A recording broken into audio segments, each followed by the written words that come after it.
Are you a PTE aspirant? If the answer is yes, this video is for you. Are you struggling in the reading module of the PTE academic test? If the answer is yes or partially yes, this video is for you. Are you worried about the reading module of the test, the reorder paragraph? If the answer is yes, this video is for you. Hello viewers and followers, this is Raj from Johar'sPTE Academy, and first of all, thank you very much for liking and supporting the Academy. In this video, which is an excerpt from one of my regular PTE sessions, I have discussed some reorder paragraphs, and I'm sure it will certainly help you improve your reordering skills. For me, the reorder paragraphs are so much ingrained into your academic writing skills. Yes, into your academic writing skills, that it becomes hard to distinguish the two task types if we just consider the skills required. But they are two separate task types, you know. So your academic writing skills can be really, really helpful in this task type.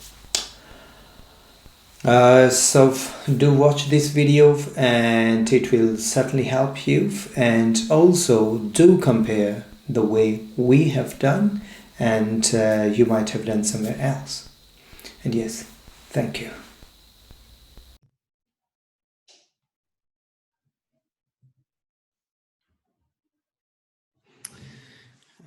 So let's do a few reorder paragraphs. And what do you do in reorder paragraphs? You can see, for example, A, B, C, D. These are 4 paragraphs, and these are in jumbled up order. So for you need to arrange them in proper order, right? So you need to arrange them in proper order. So I give you 2 minutes for this task. So if you are just watching a video, recorded video of the session, then you can pause it for 2 minutes here. Or if you are just sitting live with me, all right, then you can just do it. So I give you 2 minutes.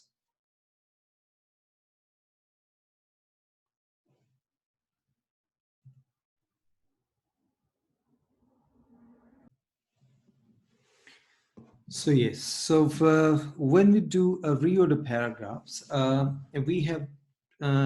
we need to do 2 things. First of all, our purpose is to find pairs. And through finding pairs, we can arrange it. So first thing, whenever you read any paragraph, we need to find, okay, what is before it? That's the first thing. And we can also do, okay, what can be after this? So these 2 things can help us even arrange. And how do we find what is before it or what is after it? These 2 things, before or after, just the content, you know, certain things in the paragraph itself. For example, if you're finding what is before it, so we look for pronouns, certain pronouns or other connectors. These things can help us find what is before it. So that's the most important thing, what is before it. We also sometimes can have a look, okay, what's after it, but don't worry too much about this one. But how do you find? You read the main clause, right? The main clause can give you an indication what can be after this sentence. Right, so what is before it and what is after it, but this is our main priority. Right, so let's see together. It says habeas corpus, a law by which a prisoner could be demanded to be brought before the courts and have his case heard, was a well-established right in England, but authorities had found a number of ways of getting around its use where political prisoners were concerned. One important thing is that your reading speed is very important. Reading speed as well as reading comprehension. These 2 things are very important, and I'll say these 2 things can be doubled. Even in a week time, a week's time. So for you need to work on certain skills, and if you have double the speed, if you have double the comprehension, then it can help you a lot. It can help you a lot in reading. It can help you a lot in your listening. Listening is half of the test of your reading. It can help you a lot in writing. You write, summarize written text. So these two things are very important, and in the coming week we'll be working on these two things: reading speed and reading comprehension. And these can be, certainly guys, trust me, these can be improved, really improved. At least you can double these two things, but these can be, increased a lot. So yes, um, when we read the first sentence, we say habeas corpus is the name something, and here it's in a positive. That's it. The main clause, this is the clause, was a well established right. So habeas corpus, what is it? A law by which a prisoner, and you should also know clauses. If you know clauses, if you understand clauses and identify these things, help you a lot in your comprehension of the text. So for habeas corpus, a law by which a prisoner could be brought before the court and have his case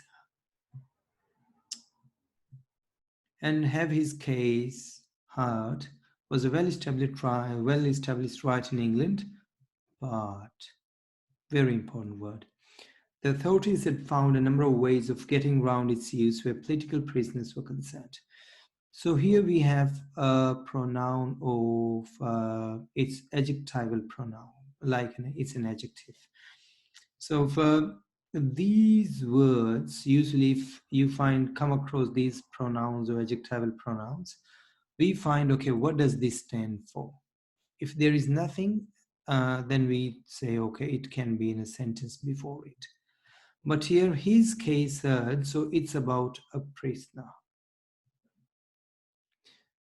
So it means that if the noun and pronoun are in the same sentence, then okay, we don't look for the sentence prior to it. So here the term habeas corpus has been explained. It was a well-established right in England, but the authorities had found a number of ways of getting around its use. Authorities had found ways getting around its use where political prisoners were concerned. So if you look at the next sentence after this will be explaining this stuff after information, but the next sentence will be connected to this. You say the topic sentence, or you can say sometime background sentence, and then you say however and something. What do you explain next? You explain what you have written here. So the same thing here, but or however. So the next sentence will be connected to what is here, this part after but. So it can be the first sentence, but still we need to read other parts as well. And we also look, okay, the next sentence or the sentence after it will be explaining this part. How authorities had found a number of ways getting around its use where political prisoners were concerned. Next, the new act put a stop to such abuses. It means something is before. So what do we try to find? What is before it? That's the first thing. We can sometimes also look, okay, what's after it as well. So the new act put a stop to such abuses. Even the new act, when you come across this article, it means the act might have been mentioned before or might not. Still be careful. So the new act put a stop to such abuses and deprived the executive of powers it might have used to support oppressive and arbitrary government. So it means the sentence prior to it will be about some abuses. The new act means there are some abuses or misuse of maybe laws or anything, but there are certain abuses. So, and usually what is the last sentence? The last sentence is usually a sort of maybe a resolution of sentence. Next, see, again, we try to find, okay, what can be before? Oh, but that's our main purpose. What can be before it? Sentence A, it can be the first sentence. It looks like the term is all right, but still we need to read. We can find other sentences as well. One, in 1769, so this is a context. I say usually when you start a paragraph, you give a context. When you start even an essay or something, or you explain something, usually context is given. In 1679, what became known as the first exclusionist parliament passed at least one useful piece of legislation on the day the parliament was suspended. The king gave his assent to a habeas corpus act. Do you see the link between these two terms?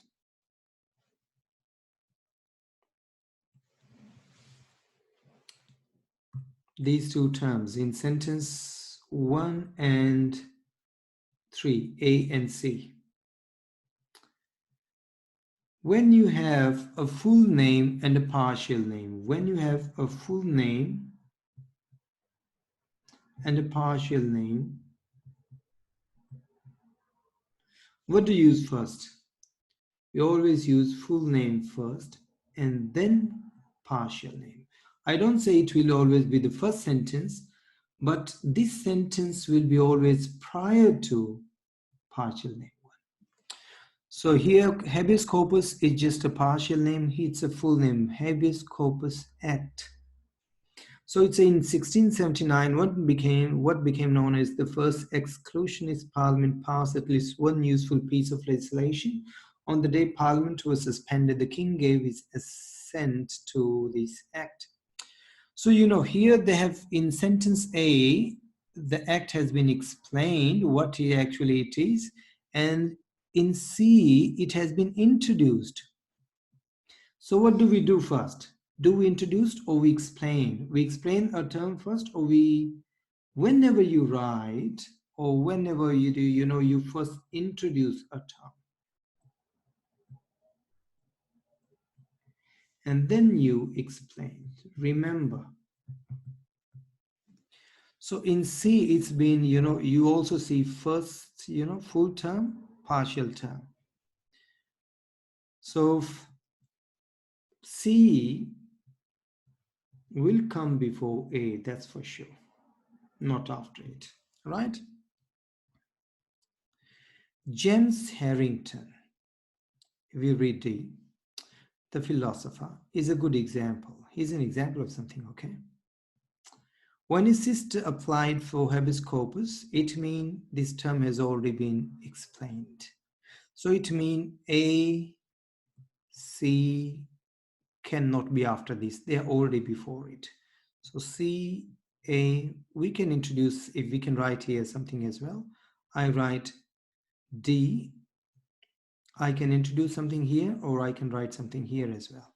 So D will not be before C and A, that's for sure, because it's talking about habeas corpus. But in C, this term has been introduced, and in A, they've explained. James Harrington, the philosopher, is a good example. When his sister applied for habeas corpus, he was taken to the Tower of London, from the Tower of London to a barren island, where habeas corpus could not be imposed. And then it says such abuses. So this is an abuse.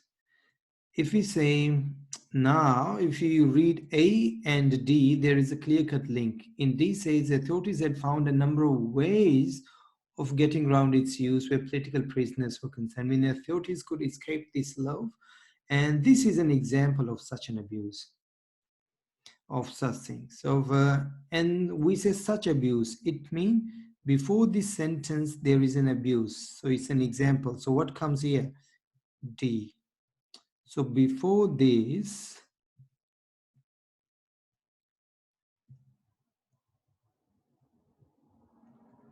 D before B. Such abuses. So D before B. So B even comes last. So we say, even now you can see if you read A, First you read C.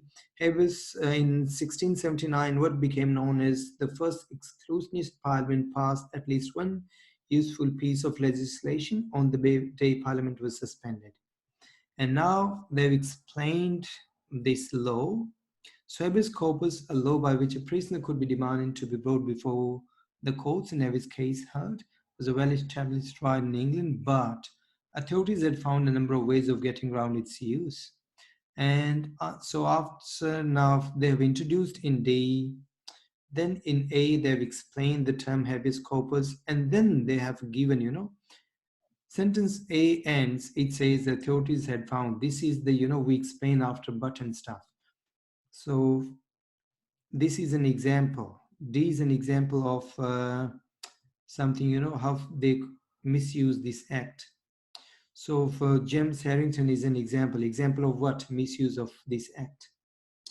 And so when his sister applied for the, for his case to be heard, he was taken out of London. And then it says B. B says the new act, might have been amendment or something. The new act put a stop to such abuses and deprived the executive of powers it might have used, it might have used before to support oppressive and arbitrary governments. So our answer is sequence is C, A, D, and B, right? So it's C, A,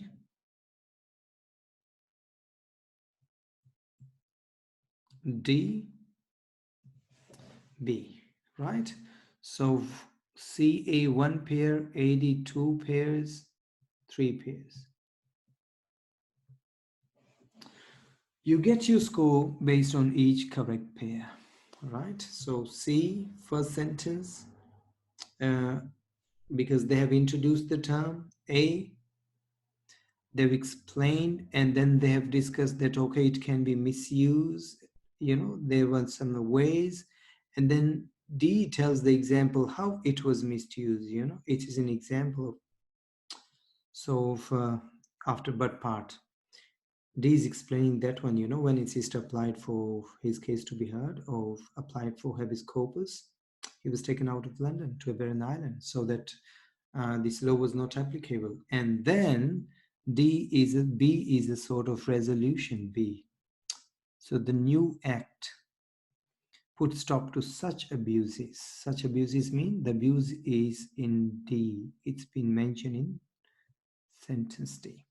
So CADB is the answer.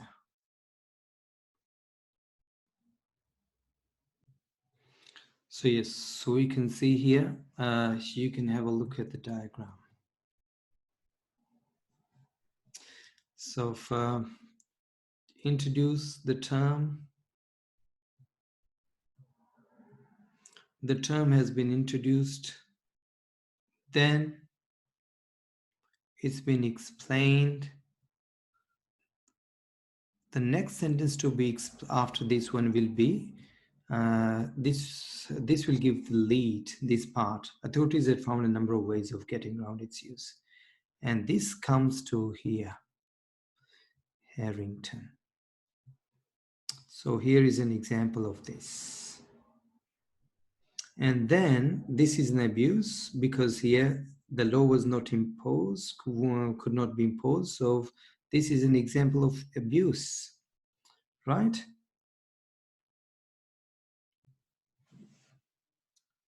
Yes, let's do the next question. All right, so for here as well, for A, B, C, and D. These are 4 paragraphs or 4 sentences, whatever. So you need to again arrange them in a correct order, right? So take 2 minutes,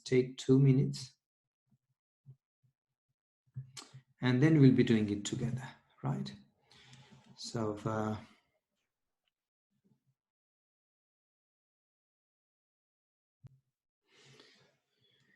yes, let's do it together. So You already know what do we try? We find what is before it, first of all. And we can also look sometime what is after it. But our main purpose is this one. What can we find before it? And as I told you when we did writing, okay, when we were doing writing, what academic writing is all about, I told you have you introduce a topic of what are the ways of introducing a topic and how you give your thesis statement. And all those things are very much ingrained in these reorder paragraphs. All right. So if you just think of those things, they are very helpful. Those things are very helpful here. So it says, if you read it, it says, but when you come across these, but however, these are really helpful. So it means if after but you have used something negative, it means what was before it? Something positive. So these words, but, however, these are really helpful. And because these words give a contrast. So yes, these are really helpful. So even we can read what is written after the word but or however or before, and we can find the other one. So we can read, okay, the issues themselves are not new, but have historical roots that go much deeper than have been acknowledged. What goes much deeper? These roots. So it means this is not the first sentence. We can find a sentence before it, and that sentence is about some issues, definitely about issues, and also the issues are not new. Are not new. It means the sentence prior to it will be talking about something new. We'll read next. B. Inevitably, these discussions means before this sentence, some discussions have been mentioned. So it means there is something in this one, some new issues have been mentioned. Here, they talk about some discussions. Focus on present day dilemmas. Present day and new. So it means B can be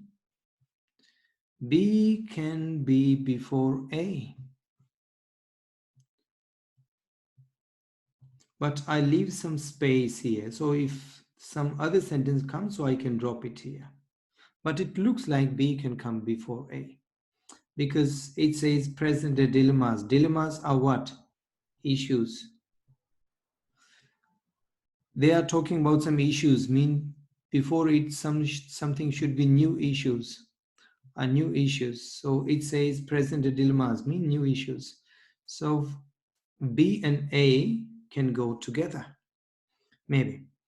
And then we read C. In the early years of the 21st century, it's a background sort of, the impact of immigrants on welfare state has become a staple of discussion among policymakers and politicians. I told you when we were doing writing, just certain skills about writing, those who are targeting 8 and 9 bands of how you can improve. So you cannot, sometimes, some people or some use so much templates that if somebody is likely to get 80, if given some guidance, he or she can get 80 to 85. And using certain templates, some headless templates, this score can drop below even 65 to those people, approximately 60, 65. And I've seen students who were very much able to get 8, and they've come here with me, they have taken tests before somewhere or studied somewhere, they said their score they were not able to even get 7. And I see their potential. It surprises me how they miss this goal. Only thing sometimes headless templates and stuff can, rather than benefiting, it can, cause your score to drop. So I'll say it depends on, when you use templates, it should be, for example, as a teacher, I cannot give the same stuff to a student who needs 50 or who needs 79. So I see what they're, for example, when we do here, we do, okay, how much score do you need? 50, 60, 79, whatever, 65. And then according to one's potential, if they have potential, give them certain, I do give them certain freedom so that, some freedom, they have already some potential. So then they can address the topic properly, they can get really good score.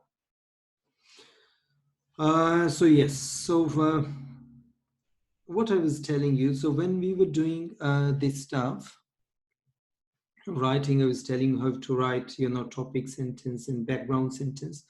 I told you about this stuff. So if you use, present perfect, past perfect, future perfect. So perfect tense is in active or passive voice, active voice or passive voice. Usually, there are very high chances that these sentences can be the first sentence. Present perfect, in active or passive, can be the first sentence. It looks like first sentence has become a staple of discussion among policymakers and politicians. There is no pronoun or anything that tells that there is something before it. No. Next, D. It is also a recurrent theme in the press. It means something is before. Something, also a recurrent theme. It means some theme is given here before. And that theme is frequent in the press, from the highbrows pages to prospect to the populism of the Daily Mail. So first sentence, no doubt, is C. And it says it's become a staple of discussion among policymakers and something what? The impact of immigrants on the welfare state. For example, Australia is a welfare state. So impact of immigration on the welfare state. Canada is a welfare state. So has become a staple of discussion among policymakers and politicians. It's also a recurrent theme in the press.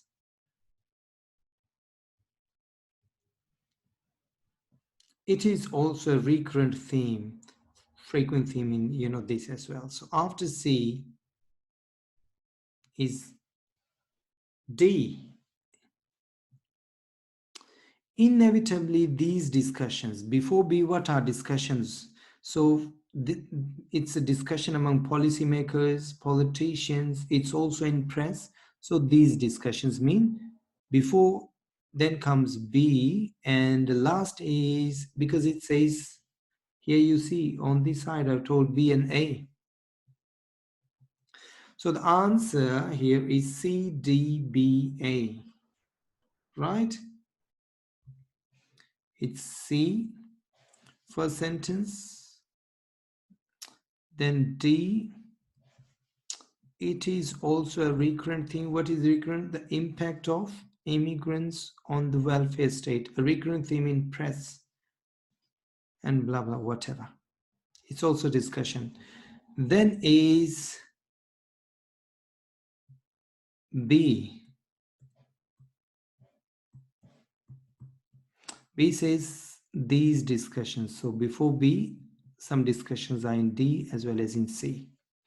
And then it's been contrasted. B has been contrasted. It talks about present issues. It says they are not new, have historical roots. So after B is A. So C, D, B, A is the answer.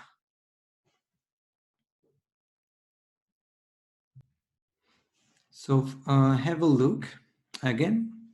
First sentence, this one, the impact of this, use of present perfect tense, and then says it has become. So what is it? Impact of immigrants on the welfare state.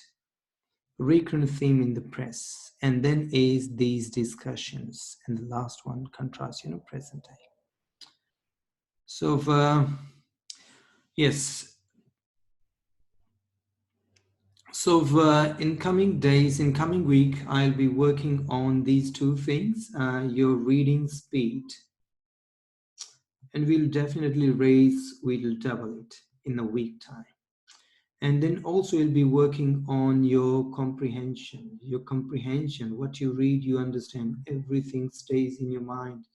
It can be doubled as well. We'll be doing it in a week time. These are skills. You are reading some unnecessary stuff. I'll say in any academic test, reading is your key skill. Reading. If you are a good reader means you can read very quickly, you can understand, you can do really well. These two things will help you a lot in your listening. A lot in your listening. Because in listening, you listen to the audio, you need to read your answers and options very quickly. So if you can read quickly and you can retain things in your mind, your retention is high, yes, this is required a lot in your reading. A lot in your reading. Reading, reading, you can, if these two things are very important, other things can be improved. So we'll be working on reading. If you have good reading speed, your retention is high. And you can do, for example, we are doing MCQ single answer. Easy. Multiple answer are even easier. MCQ multiple answer in reading, so many centers don't do these questions. But I say if you have these reading skills, the way I tell you how the academic tests are structured, your reading MCQ multiple answers, they are even easier than MCQ single answer. Just the passage is long, but they're easier. You can do them even in the same time. Less than 2 minutes, you can do them. You need to know, identify where the information is, how to read and retain information. You are reading some non-essential stuff when you read, right? So we'll be working on this. So even you can do your MCQ multiple answers. So many centers, students come to me, they say, we usually don't do because they say it may take long and it's just rubbish. These are so well structured questions. Academic writing, academic reading is so well structured. If you know how these are structured, yes, it's like you can even predict an answer. In creative writing, you can't predict. In academic, yes, you can. So yes, we'll be working on in the coming sessions, coming days, we'll be working on these things. And even, yes, sure, these two things also help your writing, because in writing, you do summarize the written text. Yes, summarize written text. So you read a long passage, summarize written text. How long do you do? I say 1 minute, 1.5 minutes is enough. 1 minute, 30 seconds, enough to read and get all the important information. And when you know what is important, you address that stuff in your writing, you get wonderful score in reading and writing. So some people I was telling you who are getting less score, who should be getting 80, 85, and they come to me, they say, sir, I've taken 3 tests, 4 tests, I want to start your classes. After a few days, I said, how they missed? They deserve at least this score, and they're getting in between 60 and 70, sometime maybe a little bit more or less. So we'll be working on all these things, right? Now we'll be doing fill in the blanks.